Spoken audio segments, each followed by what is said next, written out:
সবাই আল্লাহকে বিশ্বাস করে, আসল মুসলমান হবেন তিনি। রব বলবে যখন যা গোলামকে করতে হবে তখন তা, ঠিক কিনা কোন না? আবারও বল, সবচাইতে মানুষের মধ্যে ভয়ঙ্কর হবেন যিনি, সবচাইতে তলের থাকবে তিনি। এবার সবচাইতে মানুষের মধ্যে ভয়ঙ্কর কে, এইটা আমরা একটু বের করি। দেখেন তাহলে এখনই বের হয়ে যাবে। কোরআন খুললে পরে আপনি প্রথমে পাবেন 5টি আয়াত পাবেন আপনি মুত্তাকিনদেরকে নিয়া, এরপরে 2টা আয়াত আপনি পাবেন কাফেরদেরকে নিয়া, এরপরে 13টি আয়াত পাবেন আপনি মুনাফিকদেরকে নিয়া।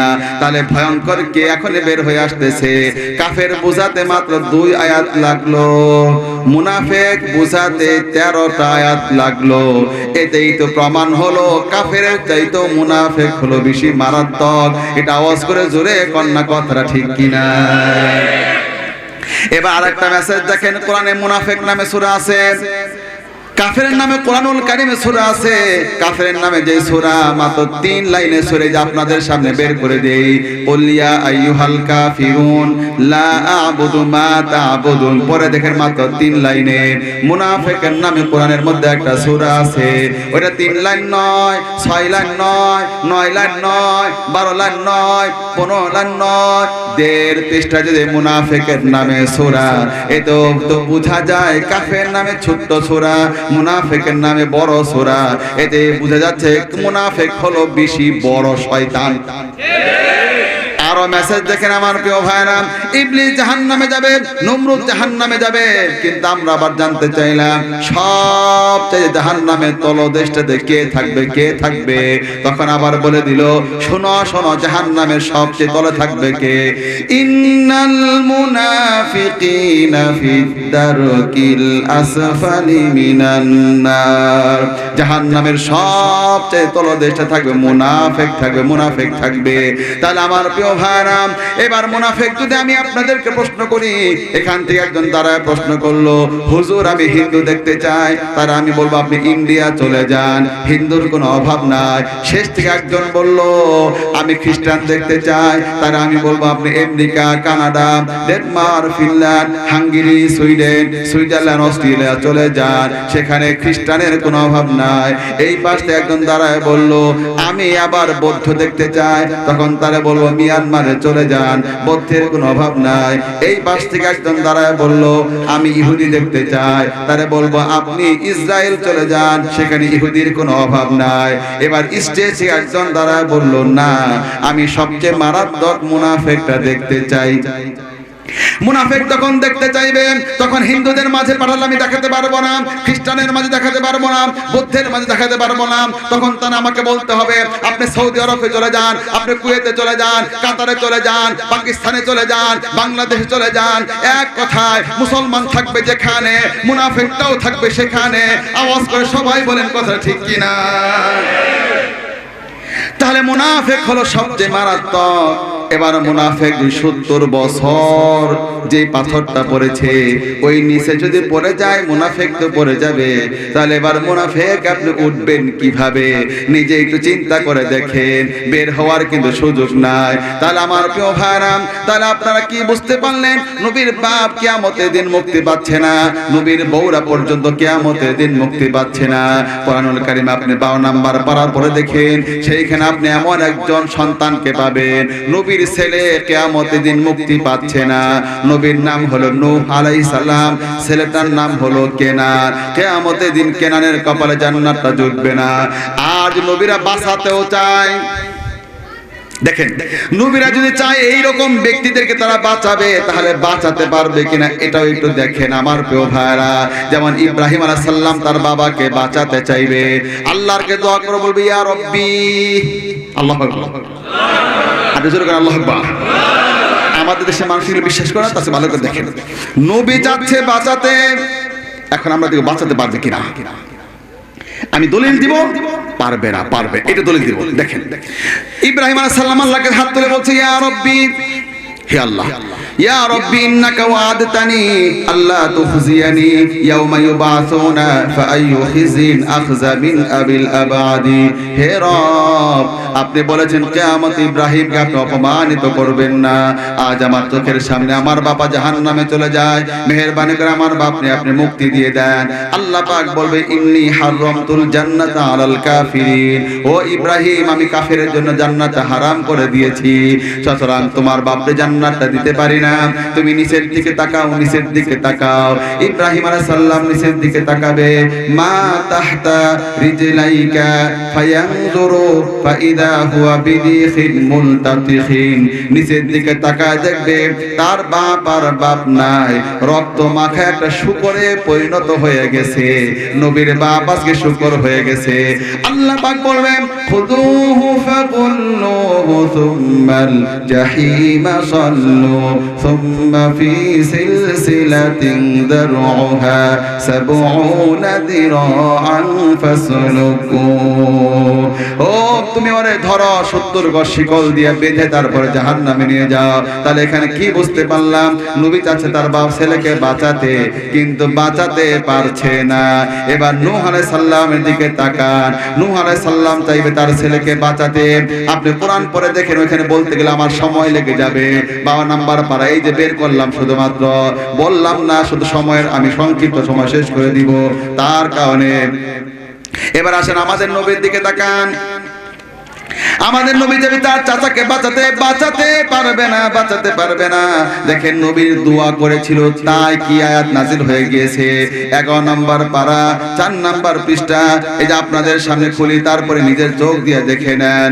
মা কানা লিন-নবী ওয়াল্লাযীনা আমানু আইয়াস্তাগফিরু লিল মুশরিকিনা ওয়ালাউ কানু উলি কুরবা মিন بعد ما تبين لهم أنهم أصحاب الجحيم।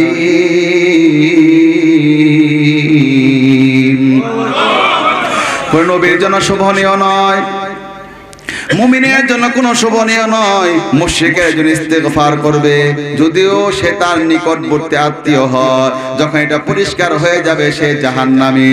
নবীর চাচার জন্য নবী দোয়া করেছিল, এই জন্য আয়াত নাজিল হয়ে গেছে।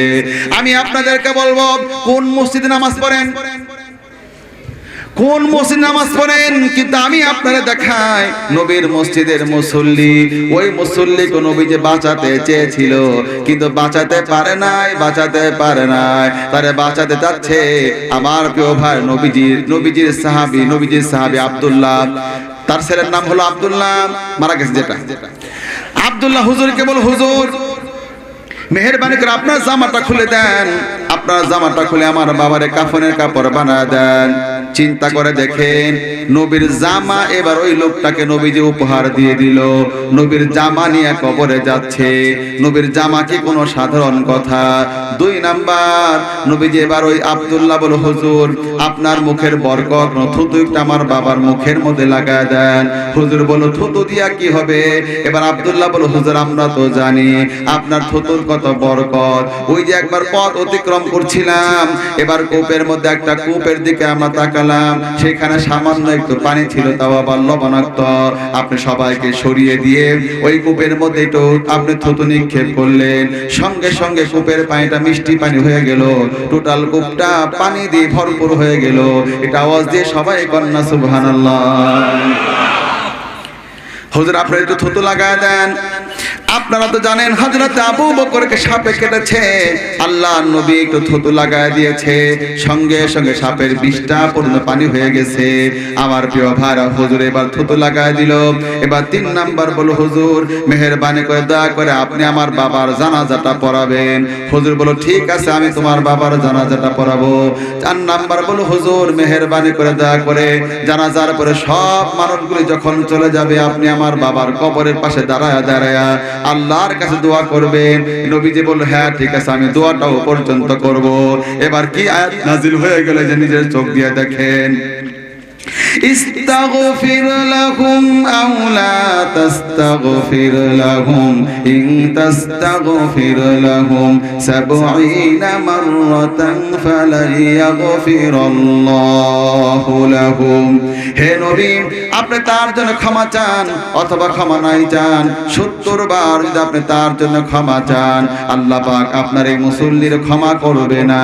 এবার আরো মারাত্মক কথা বলে যাও হলো, ওয়ালা তুসাল্লি আলা আহাদিন মিনহুম মাতা আবাদাও ওয়ালা তাকুম আলা কবরি।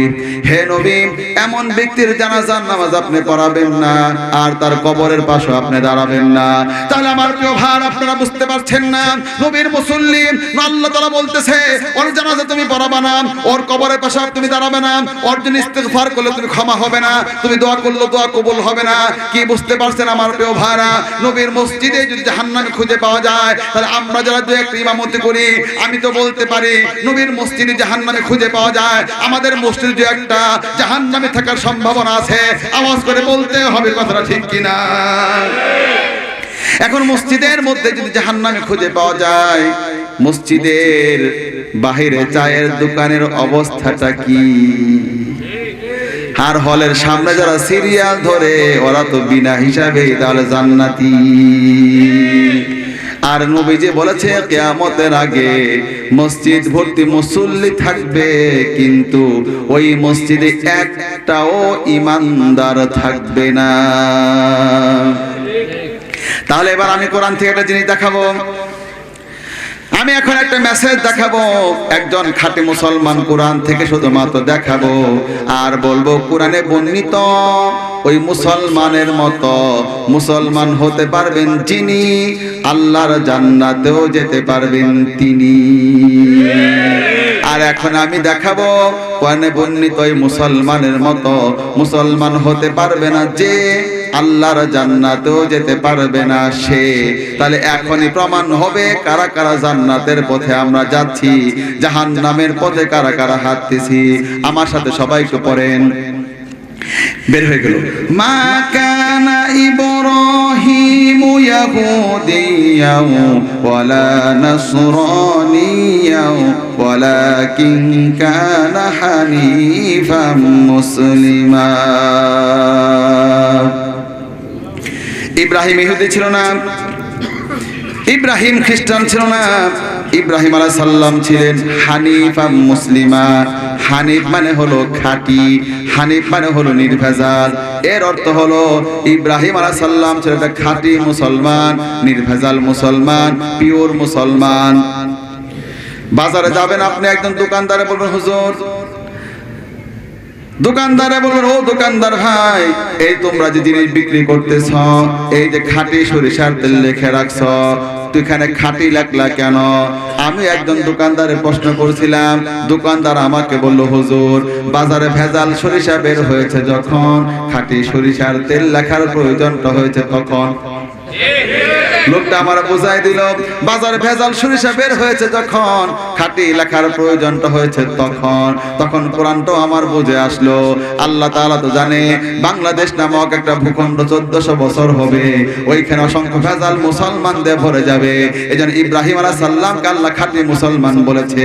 এতেই প্রমাণ হয় খাঁটি মুসলমানের পাশে অসংখ্য ভেজাল মুসলমান বসবাস করে। আওয়াজ করে জোরে বলতে হবে কথা, ঠিক কিনা? এবার দেখো ইব্রাহিম আলাইহিস সালাম কিভাবে খাঁটি মুসলমান হলো। إذ قال له ربه أسلم قال أسلمت لرب العالمين। আর যখন তার রব ইব্রাহিমকে বললেন আত্মসমর্পণ করো, ইব্রাহিম আলাইহিস সালাম সঙ্গে সঙ্গে বললেন ক্বালা আসলামতু লিরাব্বিল আলামিন, আমি বিশ্বজাহানের প্রতিপালক আল্লাহর কাছে আত্মসমর্পণ করলাম। একটু মেহেরবানি করে সবাই আমার মতো হাতটা তুলেন, একটু কষ্ট নেবেন না, জোরে ভালো করে তুলেন। এবার সবার হাতটা নামায় দেন, শুধু আমার হাতটা থাকবে, একটু ভালো করে দেখেন। এই যে আমি যেমন আত্মসমর্পণ করেছি, পিছনে পুলিশ থাকলো, পুলিশ আমারে বলল ও আত্মসমর্পণকারী ডান দিকে যান, আমি ডান দিকে যাব, বাম দিকে যান, আমি বাম দিকে যাব, সামনে যান আমি সামনে যাব। তার মানে হলো পুলিশ বলবে যা, আত্মসমর্পণকারীও করবে তা। এবার আসল মুসলমান কাকে বলা হয়? রব বলবে যখন যা, গোলাম করবে তখন তা। এমনটা করতে পারবেন যিনি, আসল মুসলমানটাও হতে পারবেন তিনি। আওয়াজ করে জোরে কোন কথাটা ঠিক কিনা? এই যে আমি নিজেই দলিল দিয়েছি, ইবলিস আল্লাহরে বিশ্বাস করে। এই মুসলমানরা ভালো করে শুনেন, বিশ্বাস করলে হবে কি? মূল সূত্র হলো রব বলবে যখন যা, গোলাম করবে তখন তা। ইবলিসকে বলল মাথা নত কর, ইবলিস মাথা নত করলো না, আর ঈমানটা টিকলো না। আর একটা বার জোরে আওয়াজ করে এবার কোন কথা ঠিক কিনা? এবার আমার আপনার বাবা ইব্রাহিম আলাইহিস সালাম আত্মসমর্পণ করেছেন। এবার আল্লাহ তাআলা বলল, ইব্রাহিম তুমি আত্মসমর্পণ করেছো, তোমাকে আমি এখন বলবো যা, তুমি এখন করবে তা। তাহলে যাও তোমার বউটাকে, তোমার ছেলেটাকে মরুভূমিতে রেখে দিয়ে আসো। কিছুই করার নাই, রব বলবে যা, গোলামকে করতে হবে তা। ইব্রাহিম আলাইহিস সালাম বউটাকে, ছেলেটাকে মরুভূমিতে রেখে দিয়ে চলে আসতেছে। চোখ দিয়া পানি পড়তেছে, মুখ দিয়া কথা বের হয় না, অন্তরের মধ্যে চায় না। তাই বলে কিছুই করা যাবে না, রব বলবে যা, গোলাম রে করতেই হবে তা। সামনে যখন চলে যাচ্ছে, হাজরা পিছন দিকে ডাক দিয়ে বলতেছে, ও ইব্রাহিম আপনার মতো ভদ্র মানুষ তো হয় না, আপনার হৃদয়ের মতো সুন্দর হৃদয় হয় না। পরে আপনি পরে দেখে ইব্রাহিম আলাইহিস সালাম হৃদয় নিয়ে আয়াত নাজিল হয়ে গিয়েছে 52 নম্বর পারাতে। ইন্না ইব্রাহিমা লাহালিমুন আওয়াহুম মুনীব। আমার ইব্রাহিম ছিল বড় কোমল হৃদয়ের অধিকারী। আমাদের নবীর হৃদয় নিয়ে কোরআনে আয়াত আপনি পেয়ে যাবেন। ফাবিমা রাহমাতিন মিনাল্লাহি লিনতা লাহুম ওয়ালাউ কুনতা ফাযযান গালিযাল কলবি লান ফাদ্দু মিন হাওলিক। হে নবী, তোমার কলিজাকে নরম বানিয়ে দিয়েছি। তোমার কলিজা যদি শক্ত হতো, চতুর্দিক থেকে মানুষ সব ছিটকে চলে যেত।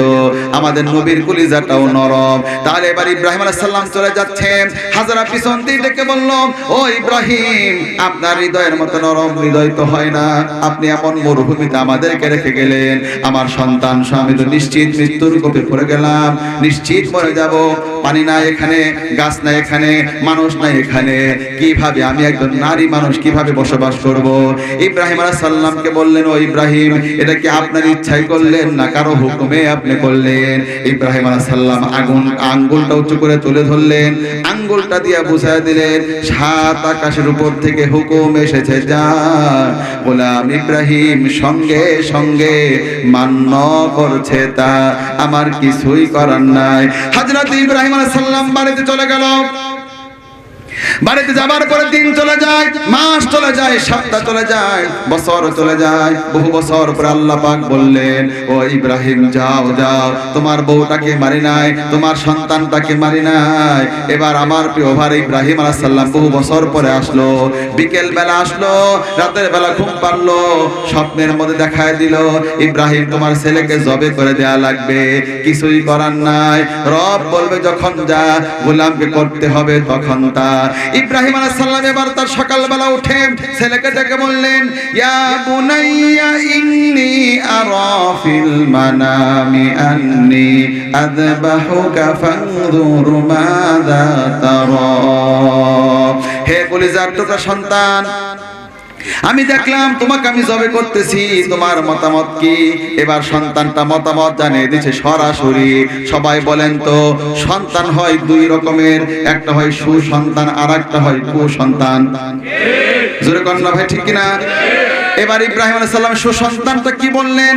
ইয়া আবাতি ফাল মা তুমার সাতাজিদুনি ইনশাআল্লাহু মিনাস সাবিরিন। হে কলিজার টুকরা বাবা, সত্যি যদি এটা আল্লাহর হুকুম হয় তাহলে আপনি আপনার কাজ করেন, আপনি আমাকে ধৈর্যশীল হিসাবে পেয়ে যাবেন। ও মুসলমানরা যারা আমার সামনে বক্তব্য শুনছেন, বক্তব্য মুখস্থ করে নিতে হবে। ও মারা যারা পর্দার ভিতরে আপনারা আছেন ভালো করে মুখস্থ করে নিতে হবে। সবাই আল্লাহকে বিশ্বাস করে আসল মুসলমান হবেন তিনি। রব বলবে যখন যা, গোলামকে করতে হবে তখন তা। ইতিহাস থেকে আমরা দেখতে পারলাম আল্লাহর হুকুম মানতে গিয়ে ইসমাঈল আলাইহিস সালাম কল্লাটা পর্যন্ত ফেলে দিতে চাইলো। আল্লাহর হুকুম মানতে গিয়ে হযরত ইব্রাহিম আলাইহিস সালাম আগুনের মধ্যে ঝাঁপ দিল। আল্লাহর হুকুম মানতে গিয়ে হযরত মূসা আলাইহিস সালাম সমুদ্র পর্যন্ত পাড়ি দিল। আল্লাহর হুকুম মানতে যাওয়ার কারণে বিশ্বনবী পর্যন্ত তার দাঁতটা রাখতে পারলো না। আল্লাহর হুকুম মানতে গিয়া নবীর কলিজার চাচা আমির হামজা তার কলিজাটা পর্যন্ত বিসর্জন দিল। আল্লাহর হুকুম মানতে গিয়ে নবীর নাতি ইমাম হুসাইন রাদিয়াল্লাহু তাআলা আনহু কারবালার প্রান্তরে তার দেহ আমার প্রিয় ভাইরা কল্লাটা পর্যন্ত আলাদা করে ফেলো। দেহটা এক প্রান্তে পড়ে থাকলো। 10টা ঘোড়া পালাতে পালাতে টোটাল দেহের গোশতগুলো ছিন্ন ভিন্ন করে ফেললো। তার আজকের বক্তব্যে আপনি সিদ্ধান্ত নিতে হবে সবাই আল্লাহকে বিশ্বাস করে আসল মুসলমান হলো তিনি। রব বলবে যখন যা, গোলামকে করতে হবে তখন তা। আজকে থেকে কুকুল নগরবাসী, পাথালিয়াবাসী আল্লাহর হুকুম আমরা মানতে শুরু করব। আল্লাহর হুকুম মানতে গিয়ে পাহাড় সামনে আসলে পাহাড় ডেঙ্গে আমরা ক্রস করে যাব। সমুদ্র আমাদের দমন করে রাখতে পারবে না। আগুনের কোন দিলে আপনি দমন করে রাখতে পারবে না। শ্বাস থাকবে যতক্ষণ, আল্লাহর পথে অবিচল থাকতে হবে ততক্ষণ। ঠিক আছে?